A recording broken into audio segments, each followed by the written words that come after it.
Nandiyan na pala si Choy. Siyempre, papayag ba naman tayo na first day ni Choy uli sa akin na hindi tayo magpa-prank. Yung biskwit na to, lalagyan natin ng wasabi. Okay.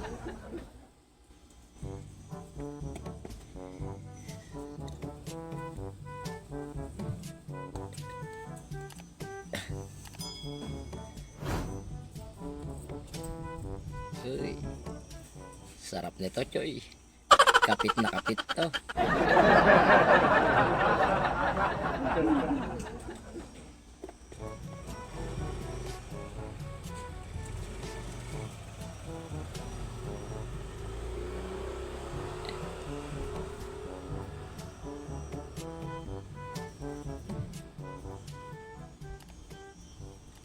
Ayan.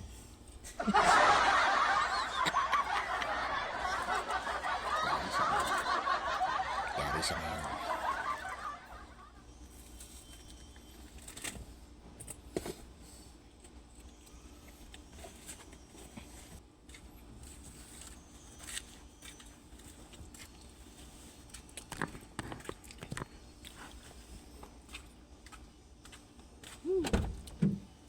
Pick up.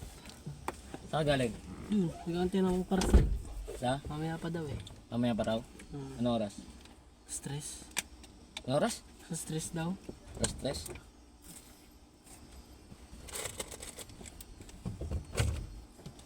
O Choy, may sasabihin ako sa'yo. Ka-vlog ka pala. May sasabihin ako sa'yo. Ayun. Habang wala ka, nagbablog ako. Sinasabi ko yung naging problema natin. Sa akin naman, kaya naman din ako nakapagsalita ng ganun. Kasi syempre, sino ba naman ang may kagustuhan yon, 'di ba? Na mangyari yon. Yung cellphone na yon, ang tagal kong inalagaan yon. Tapos mga wala lang, 'di ba? Makapagsalita man ako ng medyo masakit sa'yo, pagpasensya mo na ako. Ha? Okay lang yun. Syempre, kaya naman ako nagagalit. Para naman hindi sa'yo yun, hindi para sa akin ang sinasabi ko sa'yo. Diba? Pasensya ka na kung gano'n na sabi ko sa'yo. Sinabi ko nga kay Dave na, sige, Pops, bibigyan pa natin ng isa pagkakataon si Choy. Total naman, naging kasama ko naman din yun eh. Kahit pa paano, may pinagsamahan din kami. Diba?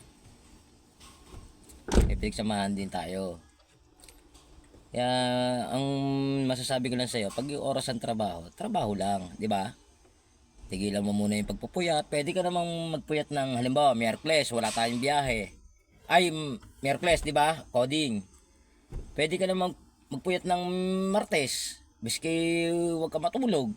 O at least kinabukasan wala kang obligasyon, wala kang trabaho, di ba? Pagkaso lang pag Miyerkules, kailangan matulog ka sa tamang oras para kinabukasan. Kasi ang pasin ko sa'yo, medyo parang lumilipad ng utak mo, parang wala ka sa wisyo. Ganun lang. Paano? Ayusin mo na ang trabaho ha. Ayusin na natin parehas ha. Pag oras, nakita mo, pag oras ng biruan, pag oras ng tawanan, pag oras ng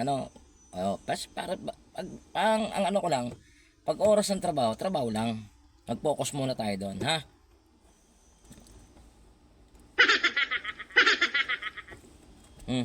Ngapay ka, oh. Basta babawi ako sa'yo. Wala sa akin yun.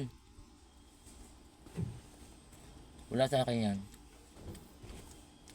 Ang ano ko lang,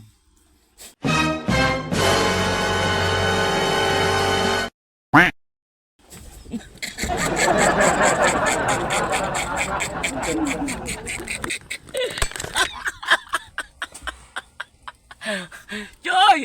Ano ka? Lasa.